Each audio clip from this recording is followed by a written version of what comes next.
Finalmente começou, rapaziada. Samsuro, filho do Sun Jinwoo, chegou pra gente, já mostrando que o cara é brabo, herdou os poderes do pai. Apesar dele ter uma vida normal por um bom tempo, né, porque os poderes do Suho foram selados pelo próprio Jinwoo, ele começou a despertar e fez a primeira invocação dele, que foi o Beru. Eu vou contar tudo pra vocês em primeira mão sobre esse retorno e o início da nova série de Solo Leveling Ragnarok. Então vem comigo e vamos nessa.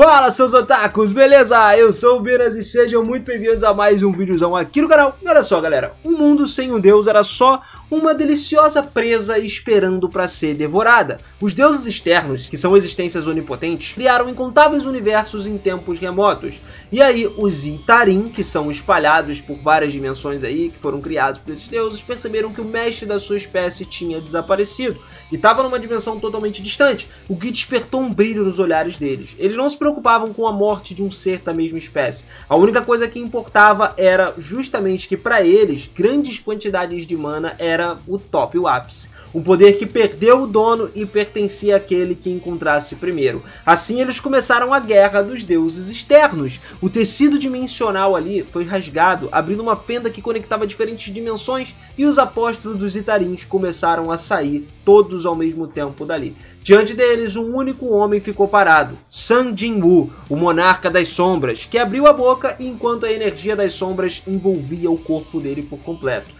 Depois daquela única palavra, dezenas de milhões de anjos de luz e soldados do exército das sombras levantaram as suas armas ao mesmo tempo. E então a guerra começou. Pois é, o Jinwoo tá travando uma baita de uma guerra. Os invasores continuaram atacando sem parar, não importa quantas vezes eles fossem mortos. A batalha se estendeu por muito tempo, mas de uma forma implacável, sem que ninguém pudesse parar ou sequer pensar em parar. Os governantes, anjos de 6 asas, elogiaram os esforços de Sun Jinwoo. Eles eram os fragmentos da luz nascidos como os apóstolos de Deus, mas num certo momento perceberam a crueldade dos deuses e decidiram que deveriam se tornar matadores de deuses. God of War nessa parada, entendeu?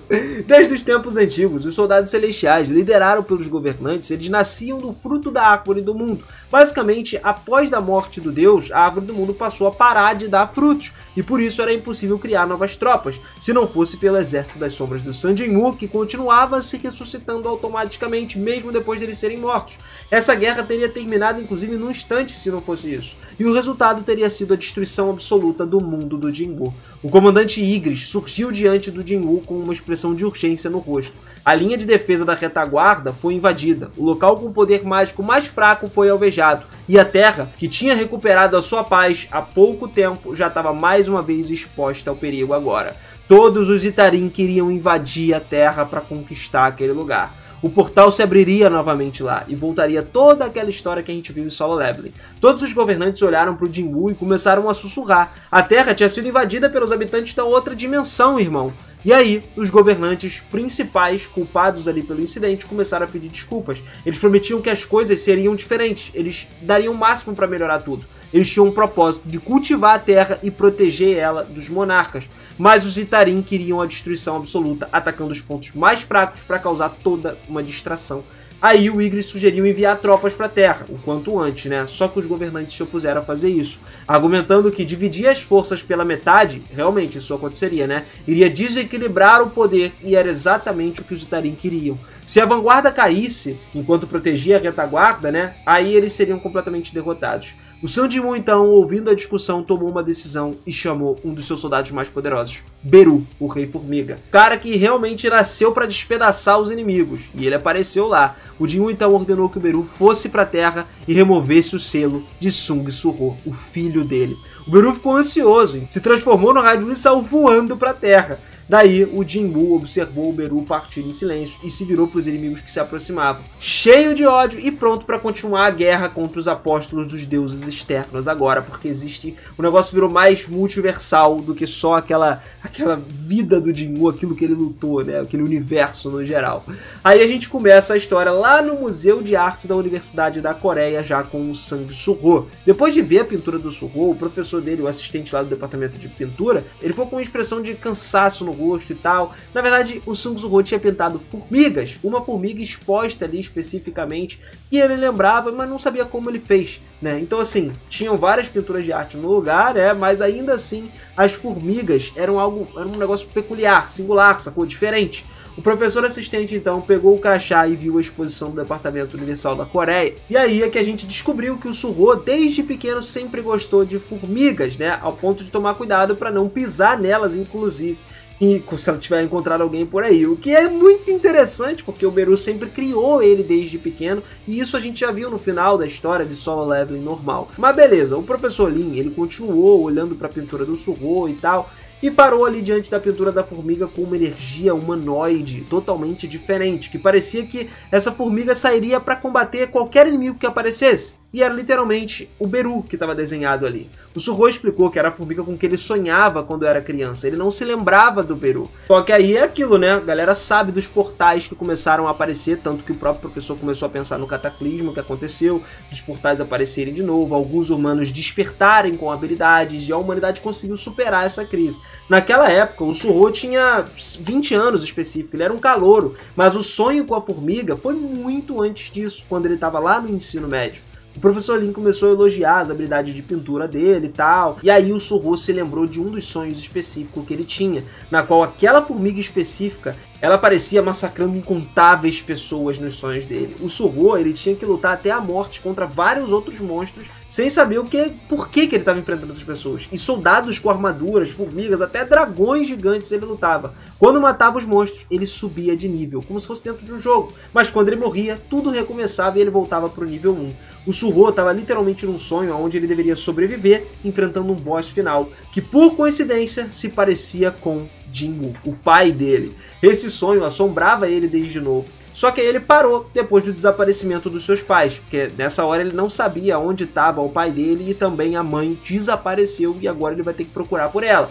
Drasticamente a vida dele mudou a partir daí. Enquanto isso, foi descoberto lá num buraco negro num armazém específico onde ele estava. E ele ficou em pânico, temendo que seja um portal que tivesse uma quebra de masmorra, que seria um evento onde os monstros aparecem através dos portais, vazam dos portais. Um veterano começou a tranquilizar, explicando que esse portal não estava emitindo a névoa azul, que literalmente é o que precede a quebra de uma masmorra.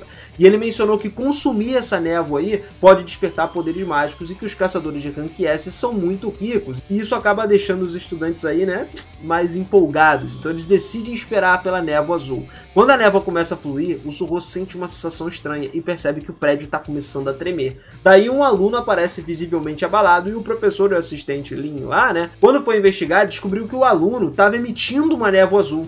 O Soo-ho, ele sentiu que tinha alguma coisa de errado. Enquanto essa névoa saía da boca e do nariz desse aluno, indicava um problema muito grande.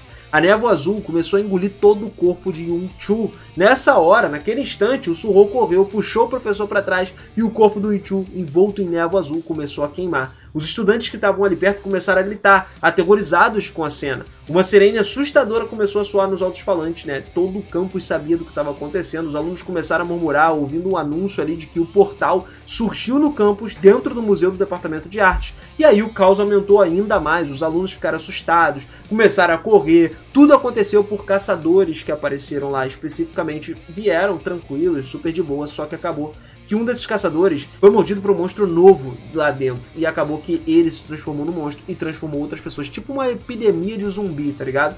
Todo mundo, quando viu o Yun-Chu queimando vivo na porta da aula de exposições e tava bloqueando a saída, ficou no desespero. Os alunos corriam para um lado, para o outro, algo inacreditável tinha acontecido. O corpo do Yun-Chu queimando até parecia um pedaço de carvão agora. Nessa hora ele se levantou e estava agora envolto de uma névoa azul. O professor reconheceu aquilo como uma besta mágica e pediu para todos começarem a fugir. Só que era tarde demais. A besta demoníaca começou a usar o cadáver do Yun-Chu como base e balançou os braços ali como se fosse chicote, saiu atingindo os alunos, começaram a sangrar, cair no chão. Quando a névoa azul grudava na roupa dos alunos, os corpos deles começavam a queimar também. O caos só aumentou. Gritos desesperadores pelo museu só aumentaram. O professor Lin lá, ele pegou o celular, sabendo que a névoa flamejante não era algo que o caçador de rank igual a ele, pudesse enfrentar sozinho, né? E o Soo-ho perguntou que tipo de besta mágica era aquela. E o Lin explicou que quem fosse atingido pela névoa flamejante se tornava uma nova névoa flamejante. Névoa flamejante é o nome desse monstro, tá? Naquele momento, os cadáveres dos alunos atingidos da névoa flamejante começaram a se levantar também envoltos da névoa azul.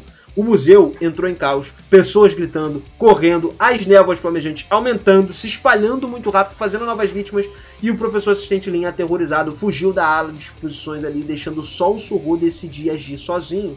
Ele pegou o extintor de incêndio e começou a lutar contra uma névoa flamejante, ajudando uma amiga dele que tinha caído no chão, tá ligado? Pra ela conseguir sair dali. Mas apesar de usar um extintor para retardar uma névoa flamejante, o caos fora do museu ainda era maior. Rotas de fuga bloqueadas, sobreviventes desesperados. O Suho então assumiu a liderança e encorajou todas as pessoas que estavam ali a usar os extintores de incêndio para lutar pela sobrevivência. Ele começou a organizar a evacuação, enfrentando as névoas flamejantes na retaguarda. E enquanto lutava, o Suho percebeu que o extintor parou de funcionar. E aí, meu irmão, do nada a névoa acabou sendo absorvida por um vazio obscuro dentro dele. E ele se viu transformado. O Suho completou uma missão secreta ali, só que a situação era muito mais grave. Acontece que o amigo Kim Dae-hyun dele conseguiu escapar, né, e alertar os caçadores que chegaram, liderados ali pelo professor Lin, aliviados pelas pessoas seguras, e se sentiu culpado por ele ter fugido depois. Mas enquanto os caçadores ficaram intrigados com a fuga dos sobreviventes, um poder mágico começou a fluir sinistro para dentro do museu, indicando que a ruptura da masmorra começou. E, mano, o Suho tava ainda mais perigo a partir de agora. Enquanto isso, uma parada inacreditável aconteceu com o Suho. Letras começaram a flutuar no ar diante dele, lembrando o sistema de evolução que ele tinha visto no sonho dele. E agora não era o sonho. A sensação vívida ali da realidade dele provava isso. Quando a mensagem subiu de nível e apareceu, mano, todo o cansaço acumulado no corpo do Suho desapareceu. E até as queimaduras causadas pela névoa flamejante foram curadas.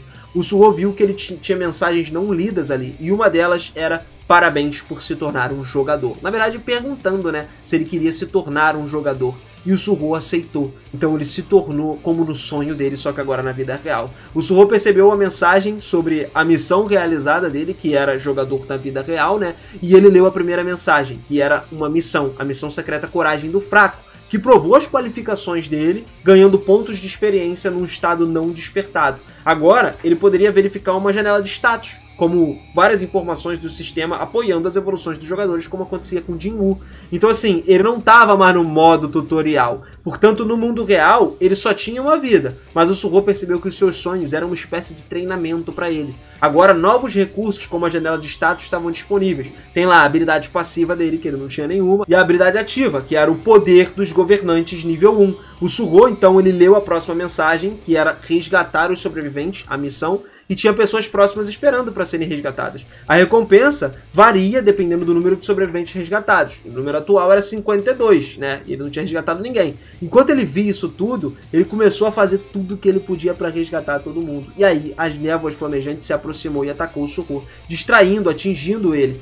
Só que quando ele foi atingido, ele simplesmente não sofreu danos. Ele achou que ele ia se transformar ou que ia sofrer muito mais. Ele tinha uma habilidade que meio que tirava os danos, né? Então ele anulou completamente a transformação dele numa das névoas flamejantes. E as névoas correram em direção a ele, só que ele percebeu que não era mais uma ameaça para ele. Então ele decidiu nem hesitar e começou a correr na direção dos monstros, usando o soco para acabar com os bichos. Daí o sistema notificou cada morte das névoas flamejantes e cada subida de nível. O Suho, ele continuou avançando, derrotando as névoas flamejantes uma por uma, enquanto o número de sobreviventes continuava a diminuir. Agora, com o aumento das névoas flamejantes, ele percebeu que ele precisava se apressar e começou a vasculhar o museu em busca de sobreviventes, aos poucos guiando eles para fora. Os caçadores do lado de fora do museu ficaram surpresos vendo tantas pessoas saindo e ficaram ainda mais impressionados ouvindo que um aluno estava lutando contra as criaturas mágicas dentro do museu. Quando souberam que esse aluno era o Suho, eles ficaram desconfiados, porque, mano, a sobrevivência desse cara, de uma pessoa comum, numa masmorra de campo, era quase impossível. Só que alguns sobreviventes confirmaram que o Suho estava realmente salvando eles.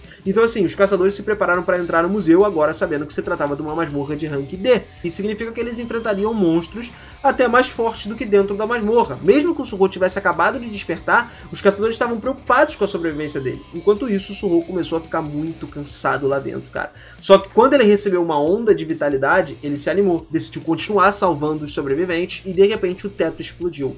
Quando ele olhou pela janela, mano, absurdo, uma quantidade de pedras voando e tal. Quando ele chegou lá, ele alcançou o nível 2, ficou muito ferido já com essa explosão, e um caçador de rank C apareceu ali, uma névoa que tinha acabado de simplesmente evoluir, tá ligado? Aquele que saiu do portal lá no início, que a gente tinha comentado. Ele veio pelo buraco, E aí o Sorro sentiu, mano, um medo profundo daquele cara. Mesmo sabendo que não tinha chance contra esse monstro, ele decidiu atacar. O Sorro, ele tentou partir pra cima, mas não adiantou de nada. Ele era muito mais forte do que o Sorro, o cara, tá ligado? E os ataques dele não foram nem suficientes pra, mano, causar o mínimo dano. O caçador agora, ele começou a dominar ali com golpes, e ele deu um golpe tão forte no Sorro, mano, que ele ficou com 1 de HP, galera. Literalmente 1 de HP. E quando o monstro estava prestes a atacar o Sorro, um milagre aconteceu. Um raio de luz negra caiu do céu, o teto explodiu, o chão entre o Sorro e o monstro se dividiu, e aí a gente viu uma rachadura se quebrando, que era o selo dos poderes do Sorro, revelando o imponente rei das formigas, Beru, que acabou com esse caçador, ó, em 2 tempos, irmão. O monstro chegou pra matar. Depois que o Sorro acordou lá no hospital, ele já viu, né? Ele estava curado por conta da habilidade de cura do Beru, porque ele era um curandeiro muito excepcional também, né? Não tô falando só das habilidades, mas como ele nasceu pra matar, ele acabaria com os bichos. Só que tem uma diferença. Agora, o nosso Rei Formiga estava literalmente como um monstrinho pequenininho que ficava voando do lado do Sorro, porque ele estava muito longe do Jinwoo, que tinha mandado ele para a Terra. Ele já tinha liberado o selo do Sorro e daí para frente ele vai começar a evoluir. Mas o nosso querido monstrinho ali, a formiga, né, o Beru, ele não consegue ter o corpo completo dele, porque basicamente ele precisa de mana para isso. E quem teria que dar mana para ele seria o Sorro, que não tem tanta mana quanto, e nem poder, né, suficiente quanto o Jinwoo, que é o chefe dele que tá longe pra caramba. Mas de qualquer forma, ele vai ajudar o Sorro na jornada a partir daí. Bom, família, eu espero que vocês tenham gostado, espero que vocês tenham curtido esse início de Solo Leveling Ragnarok. Foi muito bom, eu me amarrei. Até agora a gente só tem 13 capítulos, tem mais um pouquinho de história mais pra frente, então se vocês gostarem, eu trago mais vídeos aqui pra gente ir acompanhando essa história juntos, né, do manhwa que acabou de sair. Então deixa o seu like, não esquece de se inscrever no canal, de ativar esse sininho, se você quiser acompanhar mesmo, tá? Porque aí a gente vai história ali, ó, passinho por passinho pra aprender a evolução toda do filho do Jinwoo. Tamo junto sempre, família. Beijo no coração de vocês. Eu vou ficando por aqui. Aquele forte abraço e até a próxima. Valeu!